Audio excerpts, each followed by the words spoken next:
Hello दोस्तों। आज से लगभग 109 साल पहले की यह कहानी है जब एक ऐसी दुर्घटना घटी थी जिसने पूरी दुनिया को हिलाकर रख दिया था। जी हाँ दोस्तों, हम दुनिया के सबसे मशहूर शिप टाइटैनिक की बात कर रहे हैं।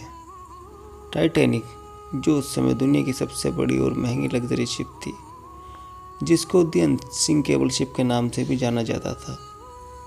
इस विशाल शिप को बनाने में 26 महीनों की कड़ी मेहनत और $8 मिलियन, जो कि आज की डेट में लगभग $150 मिलियन से भी ज़्यादा है, और कई करोड़ लोगों की उम्मीदें लगी थी। पर ये सारी उम्मीदें चकनाचूर हो गई जब 14 अप्रैल 1912 की काली रात को महज एक आइसबर्ग के टकराने के बाद ये अनसिंकेबल शिप अटलांटिक महासागर में समा गई। कहा जाता है इस जहाज़ को बनाते समय 246 लोगों को चोट लगी थी और 2 लोगों की मृत्यु भी हो गई थी। 31 मई 1911 को जब ये बनकर तैयार हुआ, तब इसे देखने के लिए तकरीबन 1 लाख लोग आए थे। टाइटैनिक बनाने वाले कुशल कारीगरों को 1 हफ्ते के $10 व अकुशल कारीगरों को 1 हफ्ते के $5 मिलते थे। इसका फर्स्ट क्लास श्रेणी का टिकट उस समय $4350, यानी आज की डेट में 2,70,000, जबकि सेकंड क्लास के लिए $60 और थर्ड क्लास के लिए $30 की रकम चुकानी पड़ती थी। फर्स्ट क्लास यात्रियों के लिए 20,000 बियर की बोतलें, 1500 शराब की बोतल और 8,000 सिगार का बंदोबस्त किया गया था। बहुत कम लोगों को पता होगा कि टाइटैनिक की 4 चिमनियाँ थीं, जिनमें से 3 में से ही धुआं निकलता था। चौथी चिमनी नकली थी, जो जहाज़ को मजबूत दिखाने के लिए बनाई गई थी। टाइटैनिक पर एक दिन में 600 टन यानी 6 लाख किलो कोयला जलाया जाता था। 176 आदमी अपने हाथों से ये कोयला भट्टी में डालते थे। हर 24 घंटे में 1 लाख किलो राख समुद्र में बहा दी जाती थी। यात्री और स्टाफ को खाने के लिए इस जहाज़ पर 39,000 किलो मीट की व्यवस्था की गई थी। इसके अतिरिक्त 40,000 अंडे, 40 टन आलू, 1,600 किलो प्याज और 36,000 से 20 जहाज़ पर मौजूद थे।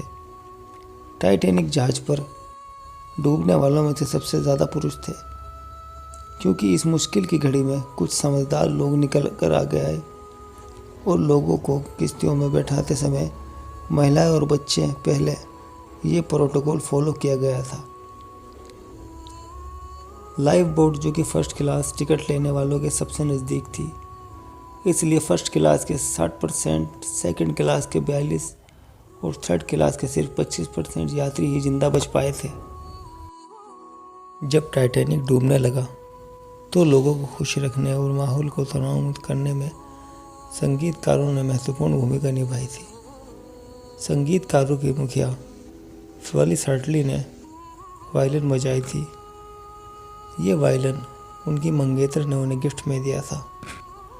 जब इस हादसे के 2 हफ्ते बाद वायलिन हर्टले का शव बरामद किया गया तो ये वायलिन उनसे लिपटी हुई थी।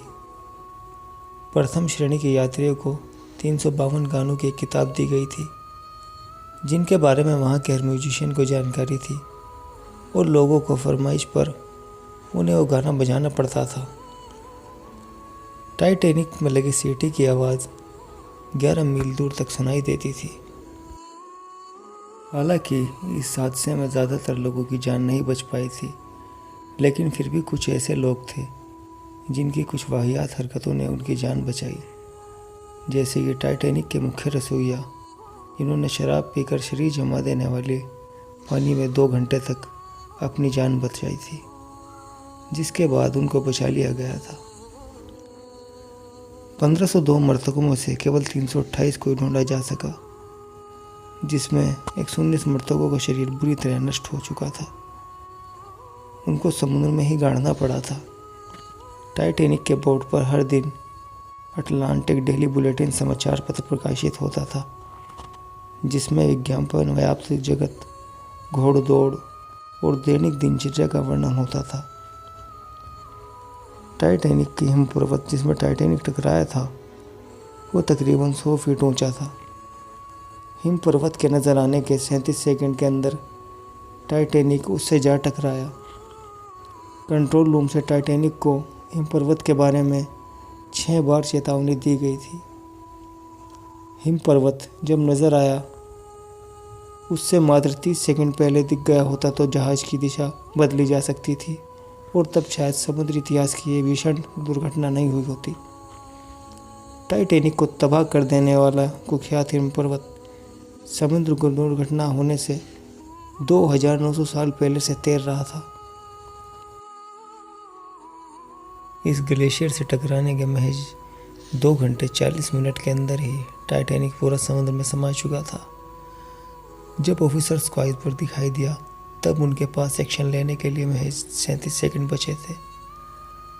आइसबर्ग दिखते ही फर्स्ट ऑफिसर ने जहाज को लेफ्ट मोड़ने का और इंजन रिवर्स चलाने का ऑर्डर दिया था, लेकिन ये आइसबर्ग से बचने के लिए काफ़ी नहीं था। यदि 30 सेकंड और पहले पता लग जाता तो शायद टाइटैनिक को बचाया जा सकता था। जब टाइटैनिक में इमरजेंसी सिग्नल भेजे तब कैलिफोर्निया नाम का जहाज़ उनके सबसे नज़दीक था, लेकिन टाइटैनिक का वायरलेस ऑपरेटर लगभग ख़राब हो चुका था।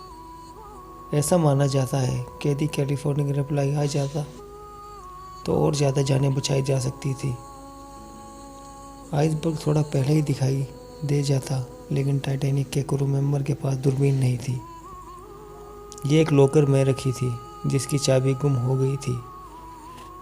टाइटैनिक हादसे के करीब 95 सालों बाद 2007 में चाबी की नीलामी हुई। ये चाबी टाइटैनिक के उस लॉकर की थी जिसमें दूरबीन रखी थी। टाइटैनिक के अपने सफ़र पर रवाना होने से पहले सेकंड अफसर डेविड ब्लेयर को क्रू मेंबरशिप से हटा दिया गया था। चाबी उनके पास ही थी, लेकिन जल्दबाजी में वे चाबी नहीं दे पाए थे। चाबी होती तो जहाज़ का क्रू दूरबीन निकाल लेता और उसकी मदद से आइसबर्ग को आसानी से देख पाता, और ना ही कभी इस जहाज के साथ इतनी बड़ी दुर्घटना घटी होती। दोस्तों, ऐसे ही इंटरेस्टिंग वीडियो को देखने के लिए हमारे चैनल को शेयर करें, लाइक करें और सब्सक्राइब करना ना भूलें।